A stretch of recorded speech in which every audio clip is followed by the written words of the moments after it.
आजकल जब आपकी नमी ज्यादा होती है और नाइट्रोजन ज्यादा अपटेक होती है, तो जो समस्याओं की बात की उसमें एक समस्या और होती है। आप अपने बगीचों में जाइए और एक पत्ता तोड़ के या सारे पत्तों को ऐसे चेक कीजिए छू के, आप देखेंगे बिल्कुल नरम हो चुके हैं ये पत्ते।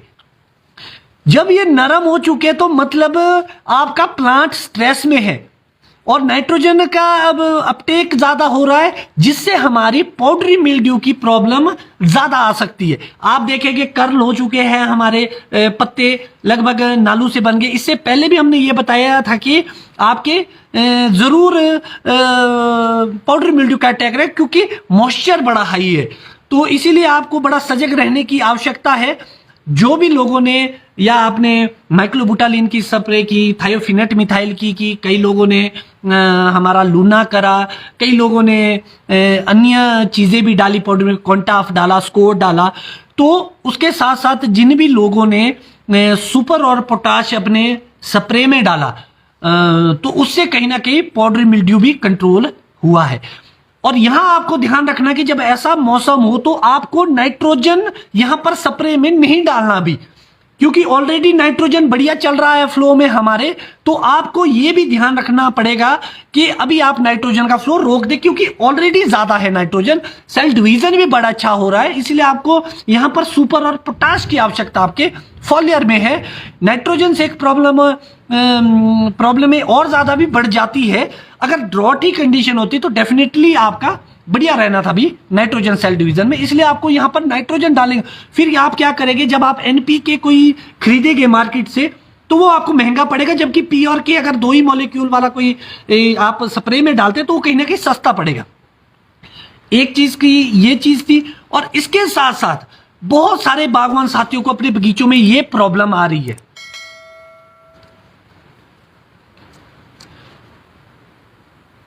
इस टाइप की, ये एप्पल मोज़ेक वायरस है। आप लोग परेशान ना होए इससे, क्योंकि ये वायरस है तो बहुत ही डेंजर है। इसके लिए आपको क्या करना है, जिन भी पौधों में इस टाइप की बीमारी है या आप कुछ इस टाइप में भी ब्राउन से धब्बे पड़ेंगे। आप देखेंगे कि ये कर्ल हो चुकी है पत्ती और इसमें ब्राउन से स्पॉट पड़े हैं बहुत सारे, और मुड़ा हुआ पत्ता है, बीच में सिकुड़न सी है पत्ते में। तो ये लीफ कर्ल वायरस है, ये मोज़ेक वायरस है। आप इसको आइडेंटिफाई कर सकते हैं देख के। तो ये वायरसेस है, जिन भी पौधों में ये प्रॉब्लम है उन पौधों को आप कृपा करके मार्क कर दे, उसमें रस्सी बांध ले या रंग लगा दे घर वाला पेंट। उससे मार्किंग से क्या होगा कि ये आपके बगीचों में स्प्रेड होता है और उसके बाद ये पूरे बगीचों में फैलता है। तो इसलिए आपको ध्यान रखना कि आप आइडेंटिफाई करें बीमारियां। और इसका अगर आप ये सोचेंगे, या दुकानदार या कंपनी वाला या कोई भी मेरी तरह भी कोई आपको ये बोलेगा कि इसका इलाज होगा और फंगिसाइड से होगा या दूसरी चीजों से होगा, तो आप बड़ी गलतफहमी में है। इसका कोई भी इलाज अभी फिलहाल मौजूद नहीं है। आपको क्या करना है कि इन पौधों को मार्क करना है। अगली साल जब सर्दी में आप प्रूनिंग करेंगे, ये कैंची के टूल से जैसे आप कट करेंगे, इस साल भी आपको ध्यान रखना है। अगर आप ये टेन या काटने की ओर जा रहे हैं, अगर ऐसे पौधों में आप काट रहे हैं तो सैनिटाइज आप जरूर करें। कैंची के साथ सैनिटाइजर, H2O2 से भी आप सैनिटाइज कर सकते हैं, अल्कोहल से भी आप कर सकते हैं। तो सैनिटाइजर जरूर इस्तेमाल करें। कैंची आप धुला दें जब भी एक पौधे की, चाहे समर प्रूनिंग करो चाहे विंटर करो। और इन पौधों में जिसमें भी, चाहे नई वैरायटी है चाहे पुरानी वैरायटी है, चाहे लीफ कर्ल है चाहे मोज़ेक है, आपको इससे कोई भी कलम ना अपने बगीचों में लगानी है ना दूसरों को देनी है। आप बिल्कुल भी ऐसा ना करें, अदरवाइज आपको प्रॉब्लम बहुत ज्यादा हो जाएगी। पूरे बगीचों में फैल चुका होगा ये।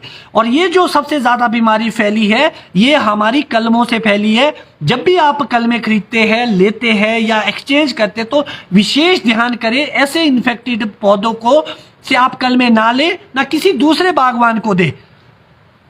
तो इसीलिए आपको बड़ा ही ध्यान रखना है इन चीजों का। सबसे बड़ी जो प्रॉब्लम आएगी वो आएगी पत्तों की, चाहे आपकी प्री मैच्योर लीफ फॉल है, चाहे अल्टरनेरिया है, चाहे मार्सोनिना है, चाहे अन्य कई भी फंगस की बीमारियां है आपके बगीचों में। तो मैं बड़ा हैरान हो गया, लगभग अभी मैंने स्प्रे करी थी, चलो इतना क्लियरली नहीं।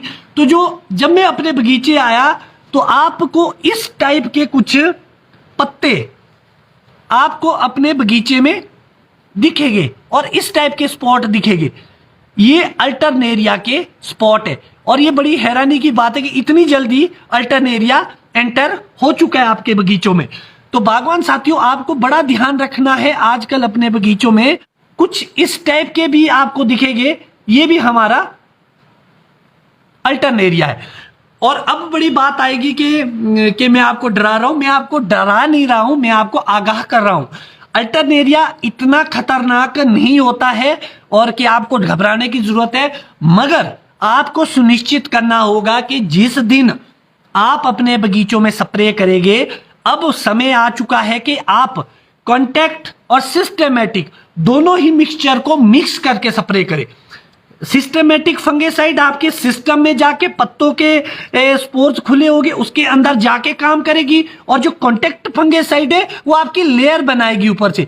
उसका उदाहरण में, अगर वैसे सभी लोगों को पता है, बहुत सारे ऐसे बागवान होते हैं साथी मेरे कि जिनको पता नहीं लगता है कि कॉन्टैक्ट और सिस्टेमेटिक। फिर से मैं एक बार रिपीट करूंगा, जैसे उदाहरण के लिए जो अमूमन चलन में बेबिस्टीन, वो बेबिस्टीन सिस्टेमेटिक है, वो सिस्टम में जाके किल करेगी फंगस। जो कॉन्टैक्ट है वो मैनकोजेब है, जो M45 डाइथीन के नाम से, इंडोफिल के नाम से आप जानते हैं, वो एक सिस्टम कॉन्टैक्ट है, वो बाहर से आपके लेयर बनाएगी ताकि बाहर की फंगस को और ऐसे मॉइस्चर में बड़ा खतरा हो जाएगा स्कैब फैलने का। ऐसे मौसम में खतरा हो जाएगा मर्सोनीना का। पहले अल्टरनेरिया आता है, उसके बाद ये मर्सोनीना में कन्वर्ट हो। आपको इन बातों का बड़ा ही विशेष ध्यान रखना और आपको आइडेंटिफाई करना आना चाहिए। अब आप देखेंगे, अगर आप क्लियरली देख पाएंगे, एक बार फिर से मैं आपका ध्यान, ये अल्टरनेरिया है और ये वायरस है, इनमें देखिए कितना सारा फर्क है। इसके ब्राउन के साथ साथ, जहां ब्राउन स्पॉट है उसके साथ पीला पीला भी हुआ है, येलोश कलर हो गया है, तो ये आपके अल्टरनेरिया नहीं है। तो ये अल्टरनेरिया ब्राउन स्पॉट है। जैसे ही आप अभी सिस्टेमेटिक और कॉन्टैक्ट की स्प्रे करेंगे तो ये जल जाएगा और ये गिर जाएगा और इसमें एक होल सा बन जाएगा, छेद। तो आपको ये ध्यान रखना कि ये बड़ा डेंजर नहीं है, आपको घबराने की, पैनिक होने की जरूरत नहीं है। मगर सिर्फ आपको क्या ध्यान रखना होगा, आपको ध्यान रखना पड़ेगा कि सुबह गिल्ले पत्तों में आप स्प्रे ना करें, बढ़िया मौसम साफ होने दे। अगर आप जल्दबाजी में स्प्रे करेंगे तो आपका पैसों का नुकसान होगा और असर नहीं करेगी दवाई। इसीलिए मौसम खुलने दीजिए। अगर बीमारी भी आती है आप फिर भी ना घबराए, मगर गिल्ले में स्प्रे ना करें।